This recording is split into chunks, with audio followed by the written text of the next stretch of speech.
Welcome to the second episode of Bubble Tea with Rosh. With us, we have New Zealand player Ajaz Patel. Ajaz Patel, thank you so much for being on this episode with me. That's right, you're welcome. So now, I know you mentioned you like bubble tea. So what's been some of your favorite flavors? It's a good question. Well, there's a few interesting ones. I do like a strawberry slushy with bubble tea. We generally go for more the slushy options with Not bubble usually tea. the milk options. No, but also I do. There's one that they do called burnt or brown sugar bubble tea, which is quite nice. Yeah. Okay. Yeah. So this one you have is grapefruit with honey. So have you had grapefruit before? I have had grapefruit before. I don't know if you've it's had meant it. to be very good for you. Yeah. So should be So interesting. yeah, I think you should give it a Thank shot. you. Excuse me. That's lovely. Quite It's good. tangy. Yeah. Grapefruit's actually one of my favorites too after strawberry. So now, as we get started, I know you're from an Indian origin, right? You moved here when you were 8 years old. How was it playing against India? Was it something, like that your family also kind of supported, or were they supporting India? No, I think within my family, everyone kind of supports whatever I do. Obviously, they want India to do well as well, but at the same time, because I'm playing for New Zealand, they want New Zealand to win. So it was an exciting time for me personally. Obviously, being of Indian origin, Indian born, and playing against India, who were probably one of the best, cricketing nations in the world at the moment. So it was a great challenge and a great opportunity, and it was quite an enjoyable one. So now, how did you feel in 2018 when you found out you were selected for the New Zealand side? I was excited, but the tour was still another 2 months away from the time that I got announced. So I was also a little bit nervous. Obviously, pretty apprehensive of what to expect and foreign conditions and taking that step up. But it was an exciting time, and I suppose it's something that you dream of. So now, as we mentioned, you have that Indian background. So do you have a favorite Bollywood movie star? No, not as such. I mean, I suppose I'm more into a comedy genre. For me personally, I don't have anyone in particular that stands out. So comedies, what's your favorite movie? Oh, I wouldn't be able to tell you. No particular, nothing that stands out. What's the most recent movie you watched that's Bollywood? Even that I couldn't tell you. To be honest, I'm pretty forgetful when it comes to that kind of stuff. So it's pretty good. I can see the same thing over and over again. Yeah, maybe not a true Bollywood fan then. Oh no, I wouldn't. Yeah, I wouldn't say I'm against it, or I mean, I like Bollywood and I like Hollywood and all sorts of stuff. But I mean, it's not something that I'm full blown into, as most Indians are. Yeah. What's the most used app on your phone? WhatsApp. WhatsApp. Yeah. Yeah, I feel like that's pretty common. It's really hard to live without WhatsApp, especially with family all over the world. Yeah, 100%. And as a cricketer, when you're bouncing around everywhere, it's the best way to keep in contact with family and friends and stuff like that. Exactly.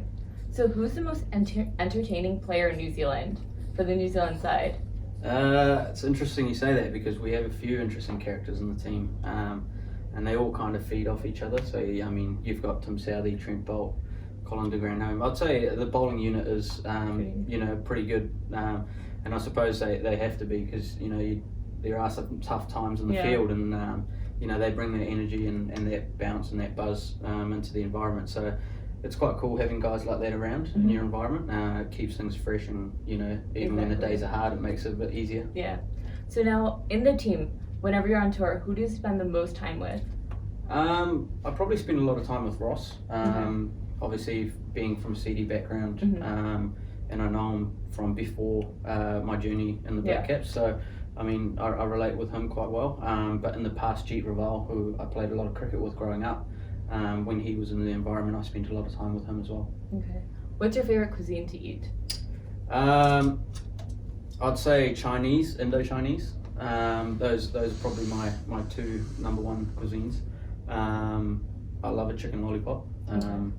With a bit of Szechuan sauce. So, yeah, that's. Are there that's some good my places number you can find in New Zealand, or is it pretty hard?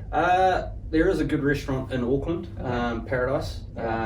It's pretty famous in Auckland circles for Indian cuisine, but obviously there's a lot of great, I suppose, Indian restaurants on the high end and more upmarket scale in Auckland as well, which are quite nice. But if you're looking for kind of your traditional street food style meals, Paradise is probably the place to be.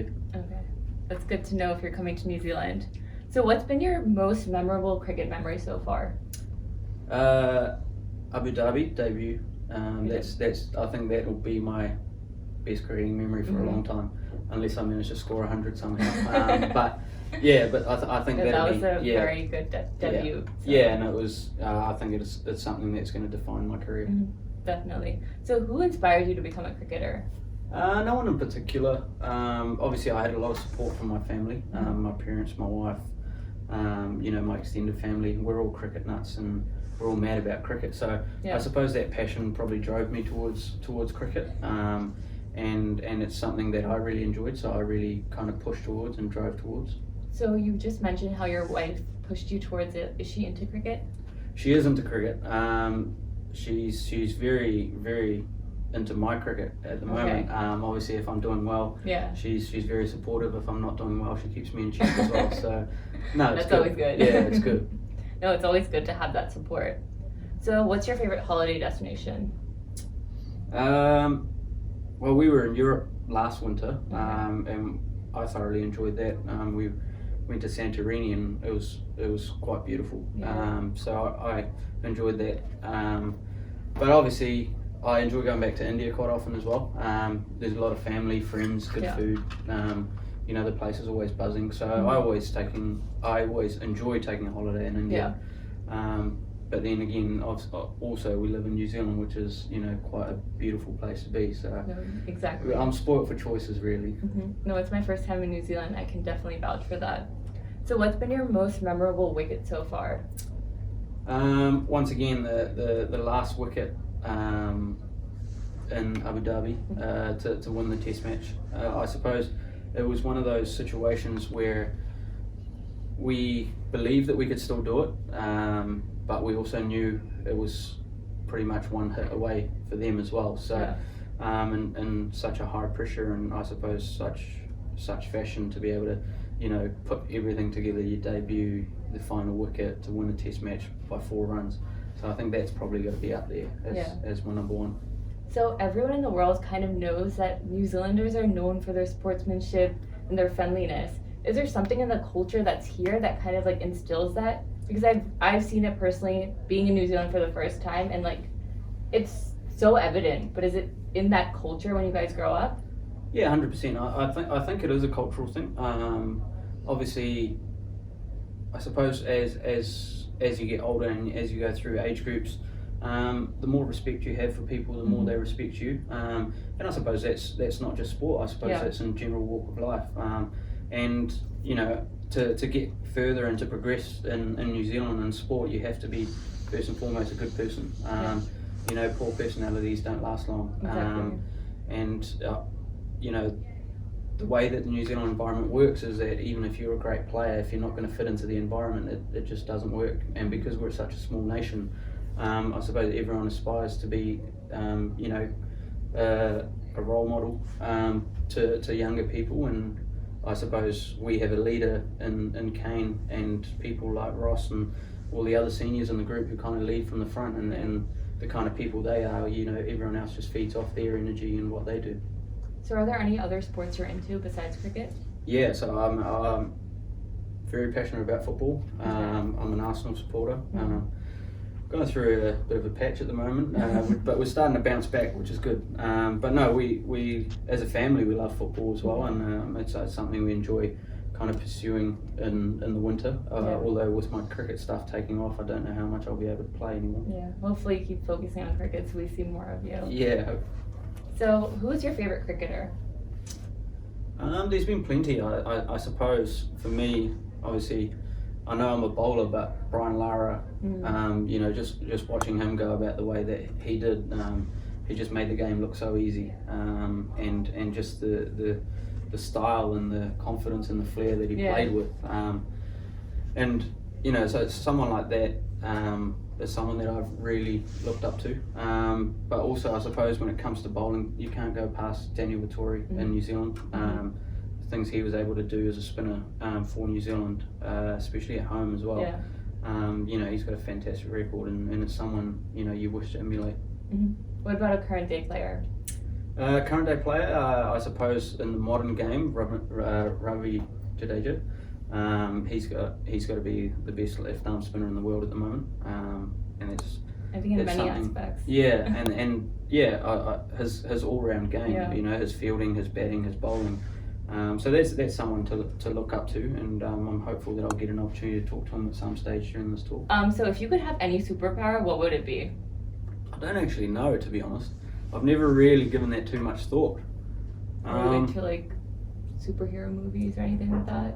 Batman? Yeah, but nothing that really sticks out. I suppose flying would be pretty cool. Yeah, I feel like reading people's mind. I feel like being a cricketer and being able to read, you would be able to read like the batsman Well, and the bowler. I'm thinking more in kind of a holistic picture. Flying would be fun. Flying would be especially pretty cool. flying over New Zealand. Yeah, just, you know, seeing all what the those earth has to nature, offer.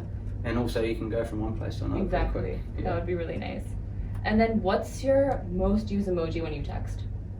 I don't know. Probably a laughing face. Yeah, laughing face with the two teardrops. Yeah. Pretty good. So I would like to thank the audience for viewing this, and obviously like to thank you as well. Thank you for being on this show. And then do you have any message for the viewers? No, thank you very much. Thank you very much for having me. It's been a pleasure, and I hope we get to see a few more interviews and a few more insights from people. It's quite a cool thing, and thank you for the bubble tea. Of course. So keep enjoying your cricket and your bubble tea, and we'll see you back very soon. Thank you.